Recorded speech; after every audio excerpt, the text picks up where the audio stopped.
Hello everyone, good evening. ये हमारा जो वीडियो है इसमें हम लोग डिस्कस करने वाले हैं 85 इंपॉर्टेंट टॉपिक का टॉपिक नंबर 15 एंड 16, ठीक है। और हमारा जो चैप्टर है केमिकल इक्विलिब्रियम है। देखो, इक्विलिब्रियम को दो पार्ट में बांटा गया, केमिकल इक्विलिब्रियम एंड अनइक्विलिब्रियम। तो जो हम लोग पढ़ने वाले हैं केमिकल इक्विलिब्रियम का ये कॉन्सेप्ट है, ठीक है। इसके क्वेश्चन एक दो क्वेश्चन भी मैं सिर्फ रखा हूँ इसमें। इसके क्वेश्चन शाम तक वीडियो आ जाएंगे 7 बजे तक, ठीक है। तो चलो शुरू करते हैं। बस मुश्किल से हमको लगता है कि आधे घंटे का ये वीडियो है, ठीक है। तो चलो शुरू करते हैं। और एक क्वेश्चन यहाँ से आता है, ठीक है, इसको अच्छे से तैयार कर लेना। देखो, इक्विलिब्रियम बोला है तो इक्विलिब्रियम क्या होता है पहले उसको हम लोग जान लेते हैं। इक्विलिब्रियम किसे हम लोग बोलेंगे, ठीक है। तो देखो, एक होता है इक्विलिब्रियम कांस्टेंट, एक होता है इक्विलिब्रियम स्टेट। इन दोनों टर्म को अच्छे से समझ लेना, ठीक है। यदि इक्विलिब्रियम केवल बोल रहा है, ठीक है, तो समझ लेना वो इक्विलिब्रियम स्टेट की बात कर रहा है, ठीक है। और इक्विलिब्रियम कांस्टेंट बोल दिया तो इक्विलिब्रियम कांस्टेंट हमारा केसी हो ही गया। तो बोला कि equilibrium represent the state. Equilibrium क्या होता है? एक स्टेट होता है of a process in which measurable property. हम लोग किसको मेजर कर सकते हैं? जैसे हमारा क्या हो सकता है? Temperature, pressure, colour, concentration of the system do not show any change. Means यदि कोई प्रोसेस या कोई केमिकल रिएक्शन इक्विलिब्रियम में है तो उस स्टेट में, उस इक्विलिब्रियम स्टेट में temperature, pressure, colour, concentration, volume, ये सब चीज़ें चेंज नहीं होती, जिसको हम लोग मेजर कर सकते हैं, ठीक है। वही सब लिखा है। Equilibrium is a dynamic process. ये लाइन इंपॉर्टेंट है कि इक्विलिब्रियम कैसा प्रोसेस है। Equilibrium is a dynamic process. Okay, equilibrium is a dynamic process. Chemical equilibrium can be approach from both side. And chemical equilibrium की बात करें तो ये दोनों साइड से अप्रोच की जा सकती है। Okay, the state of equilibrium is not affected by presence of catalyst. जो स्टेट होता है इक्विलिब्रियम का वो does not affected by the presence of catalyst. Equilibrium, state of equilibrium is not affected by the presence of catalyst. It only help to attain the equilibrium state in less or more time. ये equilibrium state को affect नहीं करता है। Equilibrium state हमको पहले मिल सकता है या थोड़ा टाइम के बाद मिल सकता है। यदि पॉजिटिव कैटलिस्ट है तो इक्विलिब्रियम हमको थोड़ा पहले मिलेगा, यदि नेगेटिव कैटलिस्ट है तो हमको इक्विलिब्रियम स्टेट थोड़ा लेट मिलेगा। लेकिन कैटलिस्ट जो होता है इक्विलिब्रियम स्टेट को अफेक्ट नहीं करता है। ओके, इक्विलिब्रियम जो हम लोग पढ़ते हैं वो होमोजीनियस और हेट्रोजीनियस सिस्टम के लिए पढ़ते हैं। इक्विलिब्रियम हम लोग होमोजीनियस और हेट्रोजीनियस दोनों टाइप के सिस्टम के लिए पढ़ते हैं। देखो, होमोजीनियस सिस्टम किसे बोलेंगे? जब रिएक्टेंट एंड प्रोडक्ट हमारे सेम फिजिकल स्टेट में हो। देखो, ये सब क्या है? हमारे रिएक्टेंट है तो रिएक्टेंट कैसे हैं? गैसेस स्टेट में, और हमारा प्रोडक्ट भी गैसेस स्टेट में। जब रिएक्टेंट और प्रोडक्ट सेम गैसेस स्टेट में, सेम फिजिकल स्टेट में होते हैं, उससे बोलते हैं होमोजीनियस सिस्टम। एंड यदि रिएक्टेंट और प्रोडक्ट जो है अलग अलग फिजिकल स्टेट में हो तो इससे बोलते हैं हम लोग का heterogeneous system. Okay, when rate of forward reaction is equal to the rate of backward reaction. देखो, लिखा कि when the rate of forward and reverse reaction become equal. बोला कि जब रेट ऑफ फॉरवर्ड जो है, rate of forward reaction equal हो जाए रेट ऑफ बैकवर्ड के, then concentration of reactant and the product remains constant. एक चीज़ याद कर लेना, लोग समझते हैं कि अगर मैं इक्विलिब्रियम बोल रहा हूँ तो लोग समझते हैं कि जो कंसंट्रेशन है वो इक्वल हो जाता है। कंसंट्रेशन इक्वल हो भी सकता है और कंसंट्रेशन इक्वल नहीं हो सकता है। लेकिन एट इक्विलिब्रियम जो रेट होता है रिएक्शन का फॉरवर्ड, जितना तेज़ी से रिएक्शन फॉरवर्ड में जाता है उतनी ही तेज़ी से रिएक्शन बैकवर्ड डायरेक्शन में जाती है। इसलिए हम लोग बोलते हैं एट इक्विलिब्रियम पे रेट ऑफ फॉरवर्ड जो रिएक्शन होता है रेट ऑफ बैकवर्ड के क्या हो जाता है? इक्वल हो जाता है, ठीक है। वहाँ पे कंसंट्रेशन इक्वल नहीं होता है। लोग समझते हैं कंसंट्रेशन इक्वल हो जाता है। कंसंट्रेशन इक्वल हो भी सकता है इक्विलिब्रियम पे और नहीं भी हो सकता है। मीन्स समझे, ये बोलता है कि मतलब एट इक्विलिब्रियम स्टेट पे कि जितनी तेजी से रिएक्शन फॉरवर्ड में जा रही है उतनी तेजी से रिएक्शन बैकवर्ड में जा रही है। तो जो रिएक्टेंट का कंसंट्रेशन है और प्रोडक्ट का कंसंट्रेशन है उस चेंज नहीं होता। अभी तो हम लोग पढ़ के आ रहे हैं कि इक्विलिब्रियम पे कोई भी मेजरेबल प्रॉपर्टी जो होती है वो चेंज नहीं होती। अभी देखो, पहले ये लाइन थी मेजरेबल प्रॉपर्टीज वो चेंज नहीं होती, ये लाइन वही लिखा है यहाँ पे, ठीक है। This is the stage of chemical reaction, chemical equilibrium. ऐसी इक्विलिब्रियम स्टेज ऐसी होती है जहाँ पे प्रोडक्ट का कंसंट्रेशन और रिएक्टेंट का कंसंट्रेशन क्या होता है? वो कांस्टेंट होता है। इक्वल भी हो सकता है और इक्वल नहीं भी हो सकता है, ठीक है। तो हम लोग कंसीडर कर रहे हैं एक केमिकल रिएक्शन है, एक केमिकल रिवर्सिबल रिएक्शन है, ये हमारा है, ठीक है। और इसे हम लोग बोलते हैं, जो आगे लिखा होता है इसे स्टाइकियोमेट्रिक कोफिशिएंट बोलते हैं, ठीक है। तो ये जो रिएक्शन लिखा है, ठीक है, इधर हम लोग जाएंगे तो इसे बोलेंगे रेट ऑफ फॉरवर्ड और इधर जा रहे हैं तो रेट ऑफ बैकवर्ड बोल रहे हैं। अब सुनो, जो हमारा रेट ऑफ फॉरवर्ड होता है वो किस पे डिपेंड करता है? कंसंट्रेशन ऑफ रिएक्टेंट पे। रेट ऑफ फॉरवर्ड उतना ही होगा वो कंसंट्रेशन ऑफ रिएक्टेंट पे डिपेंड करता है। जबकि रेट ऑफ बैकवर्ड जो होगा, मीन्स कोई रिएक्शन इधर जा रहा हो, वो किस पे डिपेंड करता है, कंसंट्रेशन ऑफ हमारे प्रोडक्ट पे। तो देखो यह कंसंट्रेशन ऑफ प्रोडक्ट है, ये कंसंट्रेशन ऑफ रिएक्टेंट है।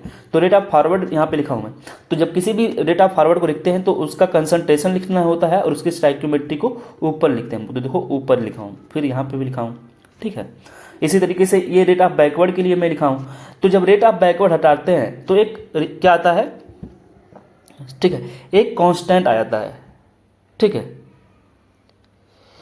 यहाँ पे कुछ हो गया मिसिंग, देखो रेट ऑफ फॉरवर्ड हो गया, यहाँ पे रेट ऑफ फॉरवर्ड यहाँ पे भी मैं लिख दिया हूँ, ठीक है। हाँ सही है, रेट ऑफ, देखो यहाँ पे रेट ऑफ फॉरवर्ड था, ठीक है। रेट ऑफ फॉरवर्ड किस पे डिपेंड करा है, कंसंट्रेशन ऑफ ए पे डिपेंड करा है, ठीक है। इसी तरीके से रेट ऑफ बैकवर्ड जो है, रेट ऑफ बैकवर्ड किसके कंसंट्रेशन में डिपेंड कर रहा है, इसके रिएक्टेंट पे। तो यहाँ पे मैं लिखा हूँ। अब देखो इस प्रोपोर्शनैलिटी को हम लोग हटाते हैं, तो इसको हटाते हैं तो यहाँ पे क्या आता है, एक कंसंट्रेशन, यहाँ पे आता है एक कांस्टेंट आता है, फॉरवर्ड कंसंट्रेशन, ठीक है। यहाँ पे आता है रिवर्स कांस्टेंट, रिवर्स कांस्टेंट, ठीक है। इक्विलिब्रियम का रिवर्स कांस्टेंट आ रहा है। तो लेकिन हम लोग जानते हैं एट इक्विलिब्रियम जो होता है, रेट ऑफ फॉरवर्ड जो होता है, रेट ऑफ बैकवर्ड के क्या होता है, इक्वल होता है। तो वो मैं यहाँ पे लिखा हूँ, ठीक है। इन दोनों को देखो, दोनों बराबर होते हैं, ठीक है। तो इसके आधार पे मैं यहाँ पे लिख दिया ये वैल्यू और इसको यहाँ पे लिख दिया, ठीक है। अब देखो के एफ को इधर ही रहने दिया और के बी को यहाँ पे लेके आया, के एफ अपान के बी यहाँ पे लिख दिया, ठीक है। तो के एफ अपान के बी हो गया और इसको मैं इधर ले गया, तो सी, देखो ये C D upon A B. तो इसको हम लोग लिखते हैं के सी, इक्विलिब्रियम कांस्टेंट इसे बोलते हैं, इक्विलिब्रियम कांस्टेंट। तो के सी इज इक्वल टू के एफ अपान के बी भी लिख सकते हैं, ऐसे हम लोग लिख सकते हैं, के सी इज इक्वल टू के एफ अपान के बी, ठीक है। और इसी को हम लिख सकते हैं कंसंट्रेशन ऑफ सी या एक्टिव मास ऑफ सी, उसके ऊपर क्या है, स्टोइकियोमेट्रिक कोफिशिएंट है, एसिड डी के लिए स्टोइकियोमेट्रिक कोफिशिएंट है, जो भी होता है वो हम लोग ऊपर लिख देते हैं, ठीक है। यदि हम लोग पार्शियल प्रेशर के टर्म में बात करें तो किस तरह से लिखेंगे, के पी इक्वल टू, यहाँ पे के पी लिखेंगे तो इसको partial pressure of C, partial pressure of D, partial pressure of A. मान लो प्रेशर मतलब वो गैसेस फॉर्म में होता तो इसी तरीके से मोल फ्रैक्शन के रूप में लिखा गया है, ठीक है, in the term of mole fraction. ये मोल फ्रैक्शन ऑफ सी है, मोल फ्रैक्शन ऑफ डी है, ठीक है। यहाँ पे कुछ नोट्स वाली इंपॉर्टेंट बात है क्या, कि partial pressure of solid, partial pressure जो हम लोग पढ़ते हैं सॉलिड की, इस टेकन एज यूनिटी, याद कर लेना।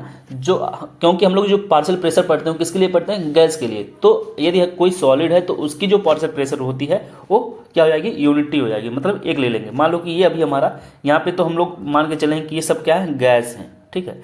लेकिन यदि यहीं पे मान लो सी सॉलिड होता तो इसकी जो पार्शियल प्रेशर की वैल्यू होती है, यहाँ पे पार्शियल प्रेशर की जो वैल्यू होती वो हम क्या ले लेते, 1 ले लेते, ठीक है। वही यहाँ पे लिखा है, and in calculation partial pressure of solid there the number of mole are not consider. क्योंकि हम लोग, ऐसा क्यों होता है, क्योंकि वहाँ पे जो सॉलिड होते हैं उसके नंबर ऑफ मोल कंसीडर नहीं होते जब हम लोग पार्शियल प्रेशर कैलकुलेट कर रहे होते हैं। क्योंकि हम लोग जानते हैं जब पार्शियल प्रेशर किसी का कैलकुलेट करते हैं वहाँ पे कौन होता है, सॉलिड नहीं होते हैं। देखो दूसरा इंपॉर्टेंट बात क्या है कि active mass of solid and pure solid is a constant quantity, ठीक है। ये भी बोला कि यूनिटी होता है। अगर हम लोग एक्टिव मास देखते हैं सॉलिड की, यहाँ पे क्या देखते हैं, पार्शियल प्रेशर, पार्शियल प्रेशर भी जो सॉलिड का होता है वो यूनिटी लेते हैं। इसी तरीके से एक्टिव जो मास होता है वो भी सॉलिड का क्या होता है, यूनिटी होता है। सॉलिड हो या प्योर लिक्विड हो, जैसे मैं बोल दूँ कि पानी है, H2O लिख दूँ और ऐसे लिख दूँ कि एक्वस है, ठीक है, एक्वस लिखा हूँ, ठीक है, सॉल्यूशन नहीं लिखा हूँ। सॉल्यूशन लिखता तो मान लो दो चीज़ का मिक्सचर होता है, लेकिन ऐसे प्योर लिक्विड कोई बोल दिया, कोई भी प्योर लिक्विड का नाम ले सकते हैं, ठीक है। तो उसका जो एक्टिव मास होता है वो 1 होता है। ऐसे डायरेक्ट क्वेश्चन आता है, पूछ लेता है कि जो एक्टिव मास होता है सॉलिड का और प्योर लिक्विड का वो 1 होता है। तो ये लाइन सही है, क्यों, क्योंकि ये दोनों कैसे प्रॉपर्टी हैं, इंटेंसिव प्रॉपर्टी। ये लाइन इंपॉर्टेंट है कि ऐसा क्यों होता है, क्योंकि दोनों क्या है, इंटेंसिव प्रॉपर्टी हैं। देखो कुछ जनरल कैरेक्टरिस्टिक्स है इक्विलिब्रियम का, ठीक है, वो यहाँ पे दिया गया है, ठीक है। इसको देख लेते हैं और उसका कुछ ग्राफ है। देखो पहले इसको हम लोग पढ़ लेते हैं फिर ग्राफ देख लेते हैं। बोला है कि equilibrium is possible only in close system. हम लोग जो इक्विलिब्रियम की बात करते हैं वो क्लोज सिस्टम में करते हैं, किसी गिवन टेम्परेचर में। मीन्स गिवन टेम्परेचर में क्या, एक कांस्टेंट टेम्परेचर पे बात करते हैं। इक्विलिब्रियम की बात हम लोग कहाँ पे करते हैं, एक क्लोज बर्तन में करते हैं और एक कांस्टेंट टेम्परेचर पे। Both opposing process occur at the same rate and there is a dynamic. अभी हम लोग पढ़े थे ना इक्विलिब्रियम किस स्टेट में, तो एक डायनेमिक स्टेट में होता है, बट स्टेबल कंडीशन है। डायनेमिक स्टेट में है लेकिन वो स्टेबल होता है, दिखता है स्टेबल है, ठीक है। ऑल मेजरेबल प्रॉपर्टी अभी हम लोग पढ़े थे वो क्या होते हैं, रिमेन्स कांस्टेंट होते हैं। व्हेन इक्विलिब्रियम इज अटेन्ड, जब इक्विलिब्रियम हो जाता है for a physical process it is characterized by a constant value of its parameters. जब भी इक्विलिब्रियम आ जाता है तो वहाँ पे जितने भी इसके पैरामीटर्स होते हैं जिसको हम लोग मेजर कर सकते हैं, जैसे टेम्परेचर, कंसंट्रेशन, वॉल्यूम, ठीक है, ये सब चीज़ें क्या हो जाती हैं, कांस्टेंट हो जाती हैं। The magnitude of such quantities at any state indicate the extent at which the physical process has proceeded before reaching equilibrium. Okay, अब देखो हम लोग ग्राफ देखते हैं, ग्राफ में क्या बोल रहा है। ये ग्राफ है, दिया गया है कि देखो यहाँ पे हमारा टाइम है, ये हमारी जो है एक्स एक्सिस पे टाइम है, वाई एक्सिस पे क्या हमारा कंसंट्रेशन है, ठीक है। तो देखो एक्स एक्सिस पे हमारा टाइम है और यहाँ पे कंसंट्रेशन है, ऐसे पूरे में इसमें भी वही है, इस वाले में भी वही है। अब देखो टाइम के साथ साथ हमारा प्रोडक्ट क्या हो रहा है, आगे बढ़ रहा है। टाइम के साथ साथ हमारा प्रोडक्ट का अमाउंट जो बढ़ रहा है, देखो कंसंट्रेशन प्रोडक्ट का क्या बढ़ रहा है, पहले प्रोडक्ट कंसंट्रेशन इतना था, फिर इतना इतना इतना, ये टाइम पे इतना हुआ, फिर बढ़ गया, ठीक है। और जो कंसंट्रेशन ऑफ रिएक्टेंट है वो देखो टाइम के साथ धीरे धीरे क्या हो रहा है, कम हो रहा है, कम हो रहा है, कम हो रहा है, ठीक है। लेकिन एक ऐसा टाइम आया देखो दोनों का कंसंट्रेशन क्या हो गया है, इक्वल हो गया है। जितना हमारे प्रोडक्ट का कंसंट्रेशन था उतना ही रिएक्टेंट का, देखो प्रोडक्ट का कंसंट्रेशन कितना है, इतना है, ठीक है, रिएक्टेंट का कंसंट्रेशन इतना है। तो इस टाइम पे दोनों का कंसंट्रेशन क्या है, दोनों का इक्वल हो गया है, ठीक है। लेकिन यहाँ पे देखो इक्विलिब्रियम नहीं है, इक्विलिब्रियम हमको कहाँ पे मिल रहा है, ये इस वाले स्टेट में मिल रहा है, ठीक है। इक्विलिब्रियम हमको यहाँ पे मिल रहा है और इक्विलिब्रियम देखो यहाँ पे मिल रहा है, तो ऐसा जरूरी नहीं है कि देखो अब जहाँ पे इक्विलिब्रियम हमको मिल रहा है इस वाले स्टेट में, यहाँ पे देखो प्रोडक्ट का कंसंट्रेशन जो है इतना है मीन्स, और रिएक्टेंट का केवल कितना है, इतना ही है। तो किसका कंसंट्रेशन ज़्यादा है, प्रोडक्ट का। तो जरूरी नहीं होता है कि इक्विलिब्रियम पे, जो मैं बोला था, जरूरी नहीं कि एट इक्विलिब्रियम जो प्रोडक्ट का कंसंट्रेशन है, रिएक्टेंट का कंसंट्रेशन है वो इक्वल हो जाए। यहाँ पे देखो प्रोडक्ट का कंसंट्रेशन ज़्यादा है, इस वाले में देखो यहाँ पे हमको इक्विलिब्रियम मिल गया, ये पूरा इक्विलिब्रियम का ही साइन दिखा रहा है यहाँ तक पूरा, यहाँ पे इक्विलिब्रियम मिला था तो पूरी स्टेट में अब इक्विलिब्रियम ही यहाँ इधर पूरा। तो इक्विलिब्रियम यहाँ इस वाले में देखो कि इक्विलिब्रियम तो मिल गया हमको यहाँ पे, लेकिन यहाँ पे देखो रिएक्टेंट का कंसंट्रेशन जो है ये पूरा बहुत ज़्यादा है, यहाँ से यहाँ तक का है, ठीक है। तो इक्विलिब्रियम का कंसंट्रेशन जो है ये इस वाले में रिएक्टेंट का जो कंसंट्रेशन है प्रोडक्ट से ज़्यादा है, ठीक है, इस वाले ग्राफ में। और इस वाले ग्राफ में देखो यहाँ पे हमको इक्विलिब्रियम मिल गया है, ठीक है। और इस वाले ग्राफ में रिएक्टेंट का कंसंट्रेशन और प्रोडक्ट का कंसंट्रेशन दोनों क्या हो गया, बराबर हो गया। तो एट इक्विलिब्रियम रिएक्टेंट का कंसंट्रेशन, प्रोडक्ट का कंसंट्रेशन बराबर भी हो सकते हैं, बराबर नहीं भी हो सकते हैं, ठीक है। ये बताना था इस ग्राफ से हमको। देखो बोला कि relation between KC and KP एक इंपॉर्टेंट रिलेशन है, ठीक है, बहुत ज़्यादा इंपॉर्टेंट है, इससे क्वेश्चन भी आते हैं कि relation between KC and KP क्या होता है। तो हम लोग जानते हैं केपी इज इक्वल टू होता है Kc R T delta N G. देखो ये सब न्यूमेरिकल पूरा सॉल्व करके आता है, अब उतना टाइम नहीं है कि पूरा सॉल्व करके बताऊँ, बस इतना याद कर लो कि केपी इज इक्वल टू होता है क्या, Kc R T delta N G. Means Kp क्या हमारा इक्विलिब्रियम कांस्टेंट है, ठीक है, एट प्रेशर पे, ये कंसंट्रेशन के लिए हम लोग रहे हैं, इक्विलिब्रियम कांस्टेंट है कंसंट्रेशन के लिए, ठीक है। और ये आरटी है हमारा गैस कांस्टेंट है, ये टेम्परेचर हो गया। और डेल्टा एनजी क्या होता है, ये डिफरेंस होता है किसके, gaseous product minus gaseous reactant. देखो गैसियस प्रोडक्ट का, गैसियस प्रोडक्ट में से हम लोग गैसियस रिएक्टेंट के जो स्टोइकियोमेट्री होते हैं उसी को घटाते हैं, stoichiometric coefficient of gaseous product minus gaseous reactant. देखो गैसियस रिएक्टेंट को घटाते हैं, सिर्फ गैस वाले, जो गैस वाले होंगे उन्हीं को घटाएंगे। मान लो अगर वो सॉलिड होता है या लिक्विड होता तो उसको हम लोग नहीं लेते, उसको छोड़ देते, ठीक है ना। ये इंपॉर्टेंट है, डेल्टा एनजी कैसे निकालते हैं। डेल्टा एनजी कैसे निकालते हैं कहोगे, जो हमारे प्रोडक्ट हैं गैस फॉर्म में उनके जो स्टोइकियोमेट्री होते हैं उसको ऐड कर लो पहले प्रोडक्ट की साइड को, और रिएक्टेंट के साइड से घटा दो जो गैस फॉर्म में होते हैं, ठीक है। तो ये इतना हम लोग डेल्टा एनजी निकाल लेते हैं। तो डेल्टा एनजी अब बता रहा है कि केपी और केसी में ये रिलेशन का फार्मूला हो गया, ठीक है।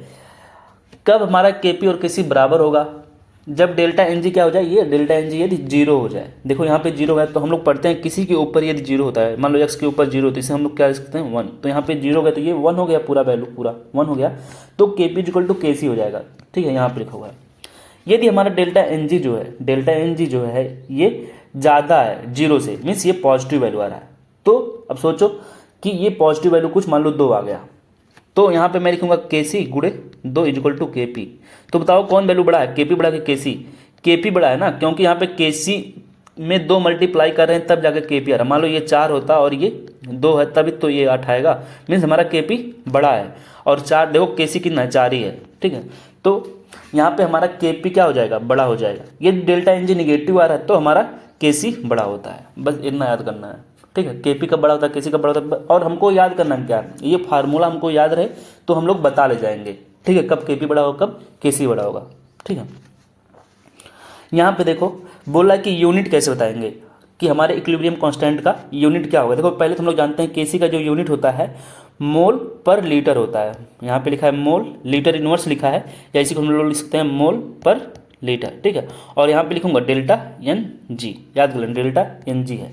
अब डेल्टा एन जी जो होगा वो डिपेंड करेगा, मान लो ये 0 हो गया, ये किसी के ऊपर 0 होता है तो केसी का यूनिट क्या आ जाएगा 1, मतलब इसका कोई यूनिट नहीं होगा। ये पॉजिटिव नेगेटिव कुछ आएगा वो चेंज होता रहेगा, ठीक है ना। यहाँ पे मान लो +2 आ गया तो यूनिट चेंज हो जाएगा, -1 आ गया तो यूनिट हमेशा चेंज होता रहता है डेल्टा एन जी पे। तो पूछेगा क्या केसी की या केपी की जो यूनिट होती है वो डेल्टा एन जी पे डिपेंड करता है, तो हाँ करता है। फार्मूला देख लो इसके हिसाब से, केपी इक्वल टू होता है एटीएम डेल्टा एन जी, ठीक है। आगे बढ़ते हैं, application of KC and KP. देखो केसी और केपी का एप्लीकेशन क्या है, तो देखो केपी और केसी से हम लोग बताते हैं कि हमारा रिएक्शन जो है वो फॉरवर्ड में जाएगा कि नहीं जाएगा, ठीक है। किसका कंसंट्रेशन ज़्यादा होगा इक्विलिब्रियम पे, हमारा रिएक्टेंट ज़्यादा होगा कि प्रोडक्ट ज़्यादा होगा, तो हम लोग केसी और केपी के वैल्यू से देख के बता सकते हैं, ठीक है। देखो कैसे बोल रहा है, यदि केपी और केसी का जो वैल्यू है वो बहुत ज़्यादा है, more the value of Kp are Kc, यदि केपी और केसी का वैल्यू बहुत ज़्यादा है तो रिएक्शन हमारा फॉरवर्ड में जाता है, ठीक है।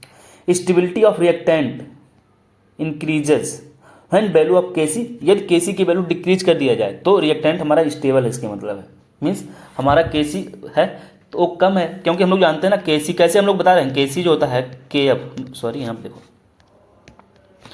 केसी जो होता है हम लोग का अभी पढ़े थे ना कि रेट ऑफ फॉरवर्ड, अब से लिखता हूँ यहाँ पे Kc is equal to rate of forward by rate of backward. तो केसी हमारे फॉरवर्ड के डायरेक्टली प्रोपोर्शनल है और इसके इनवर्सली प्रोपोर्शनल है, मीन्स केसी अगर ज़्यादा होगा तो हमारा रेट ऑफ फॉरवर्ड ज़्यादा होगा, तो प्रोडक्ट ज़्यादा स्टेबल है, तभी तो प्रोडक्ट बन रहा है। कोई चीज़ कभी बनता है जब वो स्टेबल हो, तो स्टेबिलिटी ऑफ रिएक्टेंट कर रहा है, इसके उल्टा बता रहा है कि अगर स्टेबिलिटी ऑफ रिएक्टेंट ज़्यादा है मीन्स हमारा केसी का वैल्यू डिक्रीज कर रहा है, मीन्स रिएक्शन पीछे जाएगा। स्टेबिलिटी ऑफ प्रोडक्ट यदि ज़्यादा है तो मीन्स केसी की वैल्यू इंक्रीज करेगी, या केसी की वैल्यू ज़्यादा है तो स्टेबिलिटी ऑफ प्रोडक्ट ज़्यादा है। देखो ये बता रहा है कुछ वैल्यूज होती हैं, देता है यदि के की वैल्यू केसी की जो वैल्यू है 10⁻³ है, तो बताओ कौन ज़्यादा होगा, प्रोडक्ट ज़्यादा होगा कि रिएक्टेंट। यदि 10⁻³ है तो हमारा रिएक्टेंट ज़्यादा होगा, यदि यहाँ पे 10⁻+3 होता तो हमारा प्रोडक्ट ज़्यादा होता है, यदि यहाँ पे 1 होता तो हमारा प्रोडक्ट और रिएक्टेंट दोनों स्टेबल होते, दोनों होते, ठीक है। देखो बोला है कि यहाँ पे 10⁻³ है मीन्स रिएक्शन हार्डली प्रोसीड, मतलब रिएक्शन बहुत मुश्किल से आगे बढ़ेगा, मीन्स बढ़ना ही नहीं चाहता है, और यहाँ पे हमारा रिएक्टेंट ज़्यादा होते हैं, ठीक है। यदि केसी इक्वल टू 1 है, बोथ रिएक्टेंट एंड प्रोडक्ट दोनों प्रेजेंट होते हैं इक्विलिब्रियम में, और यदि 10⁻³ है तो रिएक्शन आगे बढ़ जाता है, मीन्स हमारा प्रोडक्ट ज़्यादा बनता है, ठीक है। अब तो ये हो गया, और एक चीज़ और हम लोग बताते हैं, ठीक है, रिएक्शन कोएफिशिएंट क्यू, इसको याद रखना, क्यू क्या हमारा रिएक्शन कोएफिशिएंट है। जैसे हम लोग इक्विलिब्रियम केसी का वैल्यू निकालते हैं, सेम एज ए हम लोग क्यू का वैल्यू निकालते हैं। केसी का वैल्यू हम लोग कहीं भी नहीं निकाल लेते हैं, केसी का वैल्यू हम लोग कहाँ पे निकालते हैं, एट इक्विलिब्रियम पे, याद कर लेना। केसी का वैल्यू हम लोग कहाँ पे निकालते हैं, इक्विलिब्रियम पे ही निकालते हैं, जबकि जो इक्विलिब्रियम कांस्टेंट है इसकी वैल्यू हम लोग कहीं पे भी निकाल लेते हैं, ठीक है। देखो लिखा है कि reaction coefficient is expressed in the same way as the equilibrium constant except that the concentration में not necessary be at equilibrium. इसका कंसंट्रेशन ऐसा जरूरी नहीं है कि हम लोग केवल इक्विलिब्रियम पे निकालें, ये कहीं पे भी निकाल सकते हैं। देखो ये एक जनरल इक्वेशन था, अभी जैसे हम लोग केसी के लिए क्या लिखते हैं, केसी इज इक्वल टू सेम यही लिखते हैं ना जो ये लिखे हुए हैं, तो वही लिखा है, और in the term of pressure के रूप में भी ऐसे ही लिखते हैं। तो बोला यदि हम लोग इक्विलिब्रियम पे हैं, यदि हम लोग इक्विलिब्रियम पे होते हैं तो जो के इक्विलिब्रियम है और क्यू की जो वैल्यू होती है वो इक्वल अगर है तो हम लोग मान के चलो कि इक्विलिब्रियम पे। यदि रिएक्शन कोएफिशिएंट और जो इक्विलिब्रियम कांस्टेंट है दोनों की वैल्यू बराबर है तो हम लोग कहाँ पे इक्विलिब्रियम पे हैं। यदि क्यू की वैल्यू ज़्यादा है तो हम लोग रिएक्शन किधर जा रहे हैं, बैकवर्ड जाएगा रिएक्शन, ठीक है। मीन्स यदि इक्विलिब्रियम कांस्टेंट हम लोग जानते थे भी ना, इक्विलिब्रियम कांस्टेंट ज़्यादा होता है, इक्विलिब्रियम की वैल्यू ज़्यादा होती थी, रिएक्शन फॉरवर्ड आता है, लेकिन यहाँ पे रिएक्शन कोएफिशिएंट की वैल्यू ज़्यादा है तो रिएक्शन बैकवर्ड जाएगा, ठीक है, और रिएक्टेंट ज़्यादा बनेगा। यदि यहाँ पे हमारा के इक्विलिब्रियम ज़्यादा है तो रिएक्शन फॉरवर्ड जाएगा और प्रोडक्ट ज़्यादा बनेगा, बस यही बताना था। देखो यहाँ पे क्वेश्चन है और इसको ग्राफ के फॉर्म में एनसीईआरटी में दिया हुआ है, ये बता रहा है देखो केसी का वैल्यू क्यूसी से ज़्यादा है तो रिएक्शन किधर जा रहा है, फॉरवर्ड डायरेक्शन में, दोनों बराबर हैं तो ये इक्विलिब्रियम पे रहेंगे। यदि क्यूसी का वैल्यू ज़्यादा हो गया केसी से तो रिएक्शन बैकवर्ड जा रहा है, बस ये ग्राफ में दिया था। क्वेश्चन देखो बोला है कि the value of KC for the reaction ये रिएक्शन दिया हुआ है, तो Kc का वैल्यू देखो यहाँ पे दिया हुआ है हमको। एट ए गिवन टाइम, किसी भी गिवन टाइम पे composition of reaction mixture is, देखो बोला कि concentration of A, concentration of B, concentration of C जो दिया गया एक्टिव मास इतना था, इन विच डायरेक्शन रिएक्शन जाएगा। तो बताओ कि किसी गिवन टाइम पे हमको दिया गया है एक्टिव मास सबका दिया गया है, ठीक है, कोई टाइम पे, तो बोल रहा है कि बताओ कि रिएक्शन किस डायरेक्शन में जाएगा। तो हमको कैसे पता चलेगा, हमको Kc दिया गया है, Kc की वैल्यू दी हुई है, हम Q निकाल लें, हम Q निकाल लेते हैं तो हमको पता चल जाएगा। अगर Kc की वैल्यू और Q की वैल्यू इक्वल आ गई तो रिएक्शन इक्विलिब्रियम पे रहेगा। यदि Kc की वैल्यू ज़्यादा है Q से तो रिएक्शन फॉरवर्ड जाएगा, यदि Q की वैल्यू ज़्यादा है तो रिएक्शन बैकवर्ड जाएगा। तो देखो Q इक्वल टू हम लोग जानते थे, Q इक्वल टू क्या लगाएंगे, कंसंट्रेशन ऑफ इसका प्रोडक्ट का एक्टिव मास B का, एक्टिव मास ऑफ C का, और इसका एक्टिव मास ऑफ A का।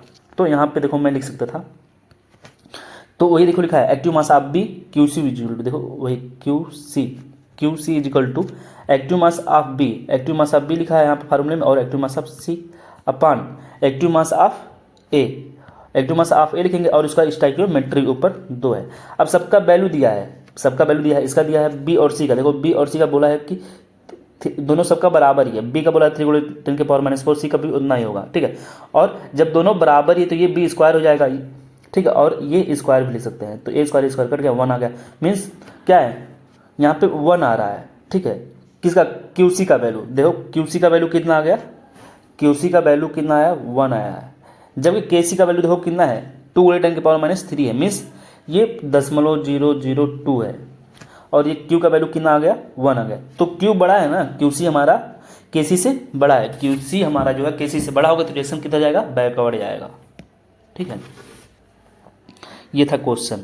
अब देखो कुछ फैक्टर्स होते हैं जो इक्विलिब्रियम कांस्टेंट को अफेक्ट करते हैं। किसको, इक्विलिब्रियम कांस्टेंट की बात कर रहा हूँ मैं, इक्विलिब्रियम स्टेट को नहीं, इक्विलिब्रियम कांस्टेंट को। कौन कौन से ऐसे फैक्टर्स हैं जो हमारे इक्विलिब्रियम कांस्टेंट को अफेक्ट करते हैं, तो केवल 2 फैक्टर होते हैं, एक है टेम्परेचर, दूसरा है वे ऑफ राइटिंग रिएक्शन, कि हम लोग रिएक्शन को कैसे रिप्रेजेंट कर रहे हैं। तो याद कर लेना 2 फैक्टर्स होते हैं, एक होता है टेम्परेचर, दूसरा होता है way of writing the reaction. और कौन कौन से ऐसे फैक्टर जो हमारे इक्विलिब्रियम को टच नहीं कर सकते, मतलब उसको प्रभावित कर ही नहीं सकते, कौन कौन से हैं, कंसंट्रेशन चेंज, अगर हम लोग कंसंट्रेशन बढ़ाएं या घटाएं इक्विलिब्रियम पे कोई प्रभाव पड़ने वाला नहीं है, इसको अच्छे से याद करना, अभी जब क्वेश्चन में कराऊंगा तुम लोग कन्फ्यूज हो जाओगे फिर, ठीक है। इक्विलिब्रियम जो कांस्टेंट Kc की वैल्यू होगी ना, वो चाहे तुम प्रेशर चेंज कर लो, इनर्ट गैस लगा दो, कैटालिस्ट, बैलूम, कुछ भी कर लो, कोई प्रभाव नहीं पड़ने वाला है इसकी वैल्यू पे। इसके वैल्यू पे तभी प्रभाव पड़ेगा जब हम लोग टेम्परेचर चेंज करें या वे ऑफ रिएक्शन राइटिंग में कोई चेंज करें, ठीक है। देखो यहाँ पे बता रहा है कि ये हमारा इक्विलिब्रियम कांस्टेंट था, यहाँ पे Kc वैल्यू इक्विलिब्रियम स्टेट है, ठीक है, यहाँ पे इक्विलिब्रियम स्टेट है, ठीक। अब क्या हुआ कि यहाँ पे पॉजिटिव कैटालिस्ट रख दिए इस वाले में, तो पॉजिटिव कैटालिस्ट रखने की वजह से हमारा देखो इक्विलिब्रियम जो स्टेट है थोड़ा पहले आ गया, ठीक है। लेकिन अभी भी देखो इक्विलिब्रियम जहाँ पे था वहीं पे भी है, ठीक है। ये इक्विलिब्रियम थोड़ा सा लेट आया, देखो यहाँ पे इक्विलिब्रियम थोड़ा लेट आ रहा है, यहाँ पे इक्विलिब्रियम आ रहा है। तो निगेटिव कैटालिस्ट जब होते हैं, तो इक्विलिब्रियम हमको थोड़ा लेट मिलता है, पॉजिटिव कैटालिस्ट होते हैं इक्विलिब्रियम थोड़ा पहले हो जाता है, ठीक है। Kc पे इफेक्ट नहीं डालता है। तो पहला हम लोग प्रभाव पढ़ते हैं कि अभी हम लोग पढ़े थे ना कि फैक्टर्स जो अफेक्ट करते हैं हमारे इक्विलिब्रियम कांस्टेंट को, पहला फैक्टर क्या था, टेम्परेचर था। तो टेम्परेचर अफेक्ट करता है हमारे इक्विलिब्रियम कांस्टेंट को, कैसे, देखो एक फॉर्मूला होता है वॉन्ट ऑफ इक्वेशन, इसको याद कर लेना, ये देखो पूरा सॉल्व करके आता है, लेकिन इसको तुम लोग डायरेक्ट ऐसे याद करो कि log K2/K1 ये हमारा इक्विलिब्रियम कांस्टेंट है, हाँ, दूसरे रिएक्शन का, ये फर्स्ट रिएक्शन का है, ΔH/2.30 आर है, यहाँ पे आर है, ठीक, 1/T1 - 1/T2, ठीक है, इसको याद कर लेना। देखो K2 ऊपर है तो यहाँ पे T1 पहले आ गया, ठीक है। अब देखो ΔH क्या हमारा, ये चेंज ऑफ एंथैल्पी है, ΔH क्या है, चेंज ऑफ एंथैल्पी। ΔH जो होता है या बोल सकते हैं हीट ऑफ फॉर्मेशन है, ये 2 टाइप का होता है, मतलब एक्सोथर्मिक हो सकता है और एंडोथर्मिक। देखो कंडीशन क्या है कि हमारा ΔH की वैल्यू जो होती है, हम लोग पढ़े थे ना, ΔH जो वैल्यू होती है हीट ऑफ फॉर्मेशन की वैल्यू, वो पॉजिटिव भी हो सकती है और ये निगेटिव भी। यदि पॉजिटिव उसे क्या बोलते हैं, एंडोथर्मिक बोलते हैं, यदि निगेटिव उसे क्या बोलते हैं, एक्सोथर्मिक बोलते हैं। तो देखो यदि for endothermic reaction, for endothermic मतलब क्या कि ΔH की वैल्यू क्या होगी, यहाँ पे मैं लिख देता हूँ, ΔH की वैल्यू क्या रही होगी, पॉजिटिव रही होगी। तो यदि हमारा रिएक्शन कैसा है, एंडोथर्मिक है, मीन्स पॉजिटिव है, मान लो कि टेम्परेचर तो बता रहा है कि K इक्विलिब्रियम जो होता है फॉर एंडोथर्मिक रिएक्शन के लिए हमारा K इक्विलिब्रियम जो होता है डायरेक्टली प्रोपोर्शनल होता है किसके, टेम्परेचर के। लेकिन हम लोग इसकी बात करें एक्सोथर्मिक के लिए, मीन्स ΔH हमारा कैसा हो जाएगा, निगेटिव है, एक्सोथर्मिक है। तो के इक्विलिब्रियम जो होती है टेम्परेचर के उल्टा होता है। समझ में आया? इसको याद कर लेना, एंडोथर्मिक के लिए डायरेक्टली प्रोपोर्शनल, एक्सोथर्मिक के लिए इनवर्सली प्रोपोर्शनल होता है। जैसे मैं बोलूँ कि अगर मैं टेम्परेचर T1 से T2 गया, मीन्स टेम्परेचर बढ़ा रहा हूँ, देखो T2 का टेम्परेचर जो है T1 से ज़्यादा होगा, तो इक्विलिब्रियम बताओ K2 की जो वैल्यू आएगी, पहले K1 थी तो K2 जो होगी वो बताओ क्या होगा, तो K2 की वैल्यू भी K1 से ज़्यादा होगी, ये चेक कर लेना। लेकिन यहाँ पे अगर मैं देखूँ, एक्सोथर्मिक हम लोग जानते हैं डेल्टा H नेगेटिव होता है और के इक्विलिब्रियम जो होता है टेम्परेचर के उल्टा होता है, ठीक है। तो बता रहा है कि ये T1 से T2 गए और T2 का टेम्परेचर ज़्यादा है, तो बताओ इक्विलिब्रियम की जो वैल्यू K2 आएगी वो बताओ K1 से कम होगी कि ज़्यादा होगी, तो K2 की वैल्यू जो होगी K1 से कम होगी, मीन्स K1 ज़्यादा होगा। अब देखो way of writing the reaction, ये कैसे इफेक्ट करता है, सोचो। वे ऑफ द राइटिंग, देखो अब यहाँ पे इक्विलिब्रियम कांस्टेंट का वैल्यू चेंज हो रहा है ना यहाँ पे, तो टेम्परेचर इफेक्ट करता है। दूसरा कैसे इफेक्ट हो रहा है ये देखते हैं, way of writing the reaction. मान लो कोई रिएक्शन था A + B gives out C + D, और यहाँ पे हमको क्या मिला, एक Kc की वैल्यू जा रही है, इक्विलिब्रियम कांस्टेंट की जो वैल्यू आई है कुछ K है, K कुछ भी हो सकता है, 3 4 5 कुछ भी हो सकता है, ठीक है। तो कुछ वैल्यू आई थी, लेकिन इसी रिएक्शन को अगर हम लोग थोड़ा सा क्या करें, पलट देते हैं, देखो पलटा है रिएक्शन, ये इसको इधर लिख दिया, इसको इधर लिख दिया, तो way of writing the reaction change हो गया ना, इसको हम लोग क्या किए, रिएक्शन को पलटे हैं। तो जो इस वैल्यू के लिए Kc आएगा, इस वैल्यू के लिए जो Kc आएगा कुछ नहीं, बस इसी का उल्टा हो जाएगा, तो ऐसे पलट दो, यहाँ पे भी 1/K हो गया है, ठीक है। इस नए रिएक्शन के लिए Kc की जो वैल्यू आएगी वो क्या आएगी, 1/K आएगी। और ऐसे ही क्वेश्चन भी हमको लगाना है, एक चीज़ याद रख लेना, अभी ऐसे आएगा कि मान लो कोई रिएक्शन ऐसे दिया रहेगा और उसको हम लोग क्या किए हैं, इन्वर्स कर दिए, उल्ट दिए, तो हमारा वैल्यू भी 1/में आ जाएगा, ठीक है, जितना भी वैल्यू रहे, ठीक है। इसी तरीके से मान लो किसी का मल्टीप्लाई कर देते हैं, यहाँ पे पहले देखो कुछ नहीं था, यहाँ पे कोई स्टोइकियोमेट्री नहीं थी, सब में हम लोग 2 से मान लो मल्टीप्लाई कर दिए या n से मल्टीप्लाई कर देते हैं, तो हमारा जो नया Kc का वैल्यू आएगा, नया Kc का जो वैल्यू आएगा, ठीक है, वो क्या हो जाएगा, इस K के जो पहले वाले, क्योंकि रिएक्शन तो ही था, उस वाले में उतने का ऊपर में हम लोग ऊपर लिख देंगे उसी, ठीक है, जितने से मल्टीप्लाई करेंगे उसी को ऊपर में लिख देंगे। मान लो 1/2 से मल्टीप्लाई किए होते तो मैं लिखता क्या, K 1/2, 2 से मल्टीप्लाई होते तो मैं बोलता Kc की जो वैल्यू नई वाली आएगी वो K के 1/3 आएगी, मान लो 3 से मल्टीप्लाई किए होते तो यहाँ पे n से मल्टीप्लाई किए थे तो यहाँ पे लिख दिए, ठीक है। ये रिएक्शन लगाना भी है ऐसे, ठीक है, हमको पूरा रिएक्शन पूरा सॉल्व नहीं करना है, ये जल्दी सॉल्व करने का ट्रिक होता है जो बुक में भी दिया है। देखो यहाँ पे दिया है हमारा तीसरा जो वे ऑफ राइटिंग है कि मान लो पहले मैं A से B में गया, फिर B से C में गया और C से D में गया, लेकिन जो नेट रिएक्शन है AD है, तो देखो हमको A से D में जाना है, A से D में गया मैं, तो देखो A से D में जाने के लिए मुझे क्या करना पड़ रहा है, A से D, मुझे A इधर ही चाहिए तो A इधर है, D इधर चाहिए तो मुझे हम कोई रिएक्शन पलटना नहीं है, मीन्स ये देखो A कट गया, ये कट गया, मीन्स हमको A से डायरेक्ट D मिल गया, नेट रिएक्शन ये है, तो हम डायरेक्ट इसको क्या करेंगे, सबको ऐड किया हूँ, देखो सबको ऐड किया हूँ तभी तो ये आया है A से D, इन सबको जब सभी रिएक्शन को हम लोग ऐड करते हैं तो जो वैल्यू आती है उसमें क्या करते हैं, Kc = K1 × K2 × K3 कर देते हैं, ठीक है। Kc = देखो इसको ऐसे लिखना होता है, ठीक है। तो यहाँ पे एक एग्जाम्पल दिया हुआ है, देखो इसको कैसे करते हैं, इसको कैसे हम लोग करेंगे। मान लो अभी मैं A से B गया हूँ तो Kc का वैल्यू 1 दिया है, ठीक है, ये पूरा क्वेश्चन है, यहाँ से यहाँ तक का क्वेश्चन था। यहाँ पे नेट रिएक्शन एक दिया है A से D, तो ये सॉल्व करके हम लोग आंसर लाएंगे डायरेक्ट बिना कुछ किए, ठीक है। कैसे किया है देखो, चलो देखते हैं कैसे किया। यहाँ से बोला है पहला रिएक्शन है कि A से B गए हैं तो हमको Kc की वैल्यू K1 दिया था, इस वाले में जब गए तो Kc की वैल्यू K2 आ रहा है, यहाँ से D से C गए तो Kc की वैल्यू K3 आ रहा है, तो A से D लाना हमको, मीन्स A से B गए, ये पूरे रिएक्शन थे। तो सोचो इन तीनों रिएक्शन से हमको नेट जो रिएक्शन लाना है A to D। अब सोचो एक किधर है, हमारे ये वाला हमारा ये रिएक्टेंट साइड में, तो इस कहाँ से हमको मिलेगा, हमारा A यहाँ से मिल रहा है पहले वाले से, ठीक है, मीन्स हमारा कोई चेंजिंग नहीं आएगा इस वाले में। देखो A पहले भी था, पहले यहाँ पे भी A है, मीन्स इसको मैं K1 में कोई चेंजिंग नहीं है तो K1 हमारा ऊपर रहेगा, कोई चेंजिंग नहीं करेंगे, तो यहाँ पे इसलिए देखो K1 लिखा है, ठीक है। जबकि इस वाले में देखो B वाले में B हमको कहीं मिल रहा है, यहाँ पे D है यहाँ पे, और C देखो कहाँ पे, इधर C था इधर C था, ठीक है, और D किधर है, इधर D चाहिए, तो D हमको इस साइड में चाहिए, ठीक है, D हमको किधर चाहिए, इस साइड में, ठीक है। तो मैं क्या करूँगा, इस वाले रिएक्शन को मैं पलटूंगा, तो इसको देखो पलट गया, इसलिए K3 नीचे चला गया, ठीक है। अब सोचो यहाँ पे 2C था और यहाँ पे 1C था, ठीक है, इस वाले रिएक्शन को मैं पलटा हूँ, पहली बात तो इधर लेके आया हूँ, और यहाँ पे देखो 2C है, ठीक है, और इधर 1C है, ठीक है, यहाँ पे तो हमको क्या चाहिए, 2C चाहिए, ठीक है।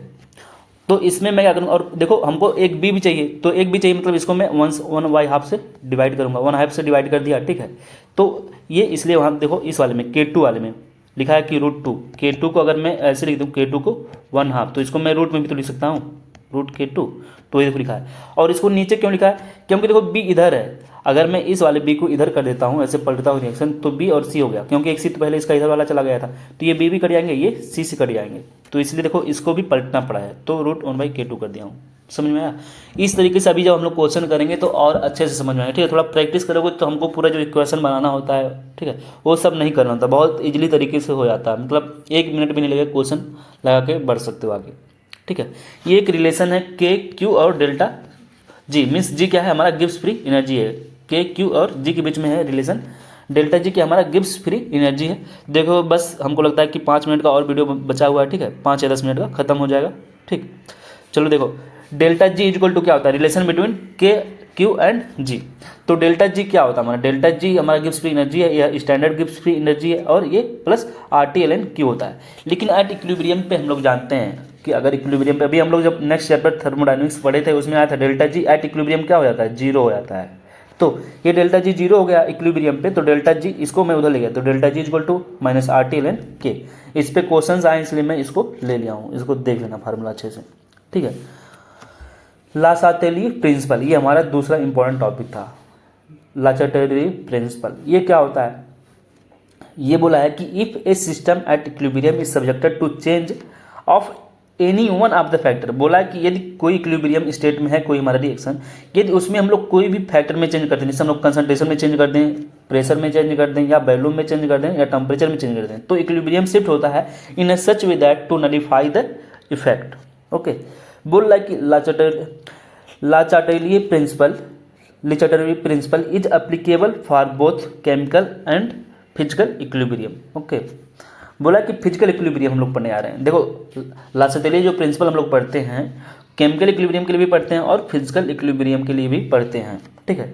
तो पहले हम लोग फिजिकल इक्विलिब्रियम के पढ़ रहे हैं और फिर केमिकल इक्विलिब्रियम के लिए पढ़ेंगे, ठीक। तो फिजिकल इक्विलिब्रियम हम लोग देखते हैं, फिजिकल इक्विलिब्रियम किसे बोलते हैं या फिजिकल रिएक्शन किसे बोलते हैं। फिजिकल रिएक्शन ऐसा रिएक्शन होता है जब चेंजिंग क्या हो, केवल फिजिकल स्टेट में हो।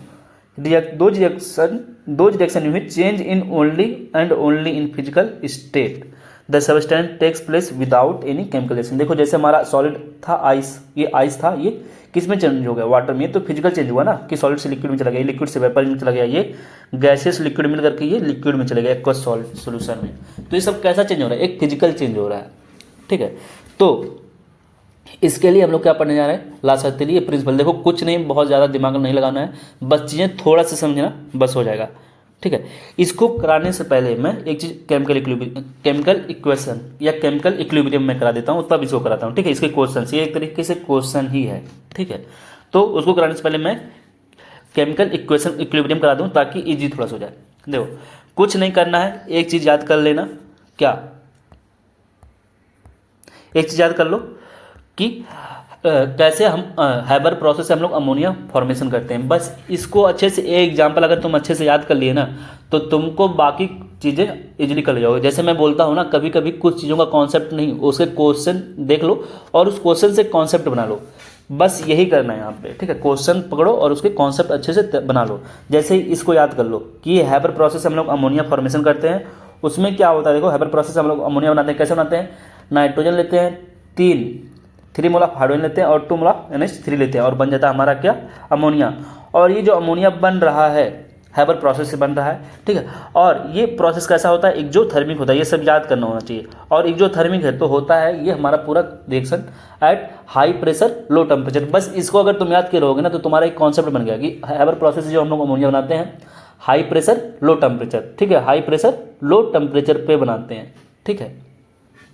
ये तो मैं बस याद करने के लिए बोल रहा हूँ, ठीक है। अगर तुम याद नहीं करना चाहते तो तुमको पूरा कॉन्सेप्ट अच्छे से समझना पड़ेगा, ठीक है, तब कॉन्सेप्ट समझना पड़ेगा। देखो कैसे, देखो बोला कि मैं बस इसको याद करने के लिए बता रहा था कि देखो डेल्टा H क्या है, निगेटिव है, अभी हम लोग पढ़े थे। यहाँ पे एक्जोथर्मिक प्रोसेस है ना, एक्जोथर्मिक प्रोसेस में क्या होता है था, अभी हम लोग जानते थे एक्जोथर्मिक जब कोई प्रोसेस होता था, तो यदि अगर हम लोग टेम्परेचर बढ़ाएंगे तो हमारे रिएक्शन किधर जाता है, बैकवर्ड डायरेक्शन में जाता है। हमको चाहिए फॉरवर्ड डायरेक्शन में, तो लो टेम्परेचर चाहिए, इसलिए देखो लो टेम्परेचर लिखा है, ठीक है। और बोल रहा था भी हाई प्रेशर चाहिए। हाई प्रेशर क्यों चाहिए, सोचो, इधर इसके गैसेस मोल कितने हैं, 3 है, यहाँ पे 3 है, और यहाँ पे गैसेस चेक करना होता है, सिर्फ गैस के चेक करना होता है, 3 1 4 है, इधर कितने 2 है, तो किधर जा रहा है, मतलब नंबर ऑफ मोल ज़्यादा तो वैल्यूम भी ज़्यादा। हम लोग जानते हैं पी वी इक्वल टू, देखो P V equal to N R T, तो प्रेशर कांस्टेंट मान लो ये कांस्टेंट, तो वैल्यूम और मोल डायरेक्टली प्रोपोर्शनल होते हैं, ठीक है। तो यदि इसके वैल्यूम ज़्यादा है मीन्स नंबर ऑफ मोल ज़्यादा है तो वैल्यूम भी ज़्यादा, वैल्यूम ज़्यादा तो यहाँ पे प्रेशर कम। तो सोचो इधर प्रेशर कम है और हमको जाना है इधर, तो प्रेशर बढ़ाना पड़ता है, इसलिए बोलते हैं हाई प्रेशर। तो बस तुम इतना याद कर लो कि हैबर प्रोसेस से जैसे हम लोग अमोनिया बनाते हैं, तो वहाँ पे हम लोग क्या होता है कि वो प्रोसेस एक जो थर्मिक प्रोसेस होता है, इसलिए हम वहाँ पे लो टेम्परेचर और हाई प्रेशर लेते हैं। हाई प्रेशर क्यों ले रहे हैं? क्योंकि जिधर वैल्यूम ज़्यादा होता है उसको अगर हमको फॉरवर्ड डायरेक्शन में ले जाना है तो प्रेशर बढ़ाना पड़ता है, हाई प्रेशर लेना होता है। देखो ये क्वेश्चन था यहाँ पे वही कि for the reversible reaction ammonia process, देखो हैबर प्रोसेस अमोनिया फॉर्मेशन हो रहा है। यहाँ पे देखो प्लस एच लिखा है, इसका मतलब क्या है? देखो अगर मैं इधर प्लस एच लिखता तो मतलब इधर मैं हीट दे रहा हूँ, इधर प्लस एच लिखा है मीन्स इधर हीट निकल रहा है, ठीक है। तो हीट इधर निकल रहा है, तो यहाँ पे अगर प्लस लिखा होता तो मैं बोलता बताओ डेल्टा एच की वैल्यू क्या होगी, तो बोलते पॉजिटिव, कुछ भी जो होता पॉजिटिव एक्स। इधर प्लस में लिखा है तो यहाँ पे बोलोगे delta H equal to minus heat, ठीक है, क्योंकि इधर लिखा हुआ है। तो हैबर प्रोसेस से देखो यहाँ पे हीट लिखा था, इससे हमको पता चलेगा कि ये कैसा प्रोसेस है, एक जो थर्मिक प्रोसेस है। और हम लोग जानते हैं ये जो थर्मिक प्रोसेस कैसे होते हैं, अगर हमको रिएक्शन फॉरवर्ड डायरेक्शन में ले जाना है, reaction shift in forward direction, तो अब ये एक जो थर्मिक प्रोसेस है तो टेम्परेचर कैसा होना चाहिए? लो टेम्परेचर होना चाहिए, ठीक है। और प्रेशर क्या होना चाहिए? हाई, क्योंकि इधर इधर देखो वैल्यूम ज़्यादा है तो प्रेशर इधर बढ़ाना पड़ेगा तभी इधर जाएगा। देखो बोला है कि by increasing the concentration of ammonia, गलत बात। यदि हम लोग कंसंट्रेशन ऑफ अमोनिया बढ़ा देते हैं तो रिएक्शन किधर जाने लगेगा? बैकवर्ड डायरेक्शन में, रिएक्शन इधर जाने लगेगा अगर ये बढ़ा दिया तो। हाँ, यदि इसके कंसंट्रेशन को हम लोग बढ़ाते तो रिएक्शन किधर जाता? इधर जाता, तो ये सही होता, लेकिन इसका कंसंट्रेशन बढ़ा रहा है। बाई डिक्रीजिंग द प्रेशर, गलत बात। प्रेशर ऐसे ही इधर कम है तो हम लोग प्रेशर कम नहीं कर सकते, प्रेशर बढ़ा कर इधर ले जा सकते हैं। By decreasing the concentration of N2 and H2, गलत बात। इसके कंसंट्रेशन को बढ़ा के हम लोग रिएक्शन को आगे ले जाएंगे, ओके। लास्ट है by increasing the pressure, pressure बढ़ा दो तो रिएक्शन आगे जाएगा, सही बात है। And decreasing the temperature, temperature कम कर दो, लो टेम्परेचर। तो आंसर कौन सा हमारा हो जाएगा? टी वाला। ऐसे ही देखो ये रिएक्शन है, तो इसलिए बोल रहा था कि हैबर प्रोसेस से जो अमोनिया फॉर्मेशन होता है उसको बस याद कर लो कि वो प्रोसेस जो थर्मिक होता है और हाई प्रेशर लो टेम्परेचर पे होता है। मैं खुद याद किया था और कोई भी क्वेश्चन आता था ना लास्ट के लिए प्रिंसिपल का, मैं इजीली करके निकल जाता था, बस एक कॉन्सेप्ट याद किया था बस यही कि वो जो थर्मिक प्रोसेस है और हाई प्रेशर लो टेम्परेचर पे होता है। और इसको जल्दी से मैं रिएक्शन लिखता था कि कैसे रिएक्शन है, बाकी फिर रिएक्शन मैं कर लेता था। जैसे देखो अब इस वाले रिएक्शन में बात करें तो which one of the following condition will favour maximum formation of the product in the reaction, बताओ किसमें से कौन सा है जो मैक्सिमम फेवर करेगा फॉर्मेशन ऑफ प्रोडक्ट को? प्रोडक्ट हमको बनाना है X2, तो पहले ये बता दिया रिएक्शन कैसा है, एक जो थर्मिक है मीन्स लो टेम्परेचर चाहिए, तो लो टेम्परेचर यहाँ पे है, लो टेम्परेचर यहाँ पे है, ठीक है। देखो 2018 में आया था, 2014 में आया था, तो लो टेम्परेचर मीन्स इसमें से कोई होगा, लो टेम्परेचर हो गया। और बताओ यहाँ पे हमारा वैल्यूम ज़्यादा है कि कम है? ये सेम देखो किसकी तरह से है, इसी तरीके से तो है। इधर वैल्यूम ज़्यादा था, यहाँ पे 3 1 4 था और इधर 2 था, इधर ऐसे ही देखो 1 और 1 2 है, इधर 1 ही है, तो मीन्स इधर वैल्यूम ज़्यादा है, तो वैल्यूम ज़्यादा है मीन्स प्रेशर ज़्यादा होगा, तो लो टेम्परेचर हाई प्रेशर। तो आंसर कौन सा हो जाएगा हमारा? ये वाला। इसलिए बोला हूँ कि इसके सिमिलर होता तो मैं सेम आंसर देता, ये थोड़ा सा अपोजिट होता तो मैं कर देता कुछ उल्टा, ठीक है। इसलिए मैं बोलता हूँ कि इसका एग्जांपल अच्छे से तैयार कर लो। जैसे देखो बाकी क्वेश्चन ये वाले अभी देखना कैसे करेंगे हम लोग। फिजिकल रिएक्शन पढ़ रहे हैं, फिजिकल रिएक्शन में देखो कह रहा है कि आइस वाटर सिस्टम हम लोग पढ़ रहे हैं, मीन्स आइस वाटर सिस्टम क्या? मेल्टिंग ऑफ आइस है, आइस हमारा मेल्ट करेगा वाटर में। सोचो आइस वाटर में कब जाएगा? जब हम लोग हीट देंगे कि हीट वो निकालेगा? जब आइस को हम लोग हीट देते हैं तभी तो मेल्ट करता है, मीन्स एंडोथर्मिक प्रोसेस है। हीट हम लोग देखो इधर दे रहे हैं तो ये डेल्टा एच यहाँ पे देखो प्लस लिखा है ना, तो डेल्टा एच कैसा हो जाएगा? यहाँ पे डेल्टा एच की जो वैल्यू आएगी पॉजिटिव आ जाएगी, ठीक है। ये एंडोथर्मिक प्रोसेस देखो लिखा है कि it is an endothermic process. अब ये बताओ एंडोथर्मिक प्रोसेस है तो ये कब होगा? हाई टेम्परेचर पे होगा कि लो टेम्परेचर पे होगा? एंडोथर्मिक प्रोसेस जो होगा तो हाई, मतलब हमारा वाटर जब ज़्यादा कब बनेगा? जब हम लोग क्या करें? टेम्परेचर बढ़ा दें। यदि हमको बैकवर्ड जाना होता है तो हम कहते हैं कि टेम्परेचर कम कर दो, लेकिन हमको जाना है फॉरवर्ड डायरेक्शन में, मैं बोलूँगा टेम्परेचर ज़्यादा करो। देयर इज, और यहाँ पे देखो हम लोग जानते हैं, बताओ देखो कोई भी चीज़ अगर सॉलिड होता है, कोई भी चीज़ अगर सॉलिड है तो उसका वैल्यूम जो होता है लिक्विड से कम होता है, एक्सेप्ट वाटर के केस में। वाटर के केस में उल्टा हो जाता है, ये लाइन याद कर लेना। कोई भी चीज़ अगर है तो यदि वो सॉलिड स्टेट में है तो उसका वैल्यूम कम होता है और लिक्विड स्टेट में ज़्यादा होता है। But in case of water जो है उसका जो होता है वैल्यूम, यदि वो सॉलिड स्टेट में है ज़्यादा हो जाता है। तो देखो यहाँ पे वैल्यूम ज़्यादा था, यहाँ पे वैल्यूम ज़्यादा था और यहाँ पे वैल्यूम कम है। तो वैल्यूम यदि जिधर ज़्यादा होता है तो उधर उसको हमको, अगर हमको प्रोडक्ट साइड में जाना होता है तो हमको क्या चाहिए? हाई प्रेशर चाहिए। तो देखो लिखा है कि 10 favourable condition for melting of ice is high pressure.